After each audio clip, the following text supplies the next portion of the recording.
91 நம்ம எல்லாம் பாத்தீங்கன்னா ஒரு மனப்பாட வசனமாவே பார்த்துட்டு இருந்தோம்ல. மனப்பாட வசனம் இருக்கும், பயத்துக்கு திகிலுக்கு இப்படி எல்லாம் வச்சுட்டு இருந்தோம். ஆனா இதையே பாத்தீங்கன்னா வேற ஒரு மெத்தல இன்னைக்கு ஆவி நம்ம அழகாய் கற்றுதராரு.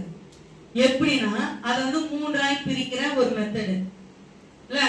அந்த சங்கீத 91ல 16 வசனம். அப்ப அந்த 16 வசனத்தை என்ன பண்றோம், 3ஆ பிரிக்கிறோம். அப்ப முதல் என்னன்னா, முதல் வசனம் உன்னதமான ஒரு மலையில இருக்கிறவர்கள் சர்வ வல்லமையில தங்குவார்கள். அப்ப இது கர்த்தருக்குரியது.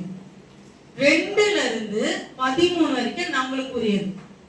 மொத்தம் 12 வசனம் நம்மளுக்கு. 2ல இருந்து 13 வரைக்கும் நம்மளுக்கு. புரியுதா உங்களுக்கு? சரி, மீதி மீதி 4 வசனம் இருக்கு இல்ல. பாத்தீங்கன்னா மொத்தம் 16. 16ல ஒண்ணு கர்த்தருக்குரியது போயாச்சு. ஓகேவா? நம்மளுக்கு 12. ஹல்லேலூயா. அப்புறம் 14, 15, 16 மீதி 3 இருக்கு. இந்த 3 யாரு? பரலோகத்துக்குரியது. ஆமென்.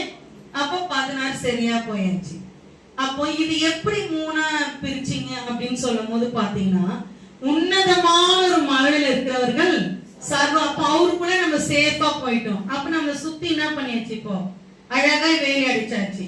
அப்ப அவருக்குள்ள போனவங்க என்ன பண்ணுவாங்கன்னா, என்ன பிரச்சனை என்ன ஆபத்து வந்தாலும் அந்த 2வது வசனம், அந்த 2வது வசனம் என்ன சொல்லுது?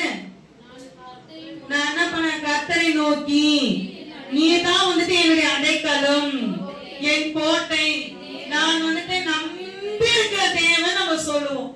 யாரு? உன்னதமான ஒரு மறையில இருக்கிறவங்க இந்த வசனத்தை யூஸ் பண்ணுவாங்க. அப்ப அவருக்குள்ள இருக்கிற நாம அவரையே பின்பற்றி, நீங்க தாப்பா என் கோட்டை, நீங்க தாப்பா என் தெய்வம், நாமளே நம்பி இருக்கிறேன்றவங்களுக்கு நம்மளுக்கு விரோதமா எதெல்லாம் என்ன வருது? இப்போ வேடன் வருவதும், கொள்ளை நோய் வருவதும், இரவு வருவதும், பகல் வருவதும், அம்பு வருவதும், இல்ல சங்கார தூதன் வருவதும், 1000 பேர் வருவதும், 16,000 பேர் வருவதும், நம்முடைய கால் இடறுவதும், தேவ தூதர்கள் வருவதும். ஆமென்.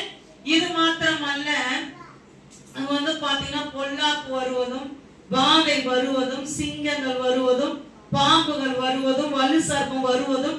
இவ்வளவு யாருக்கு நேரம் வருது? இப்போ யாருக்கு நேரம்? கர்த்தருடைய அணைப்புக்குள்ளாய் உன்னதமான ஒரு மலைக்குள்ள இருக்கிறதுக்கு விரோதமா இவ்வளவு படையெடுத்து வரும். அப்ப இவ்வளத்தையும் எப்படி சமாளிக்கணுமா?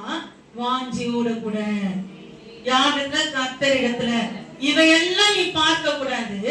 அதனாலதான் அந்த 14வது வசனம் என்ன சொல்ற, அவன் என்னிடத்துல வாஞ்சியா இருந்தபடினால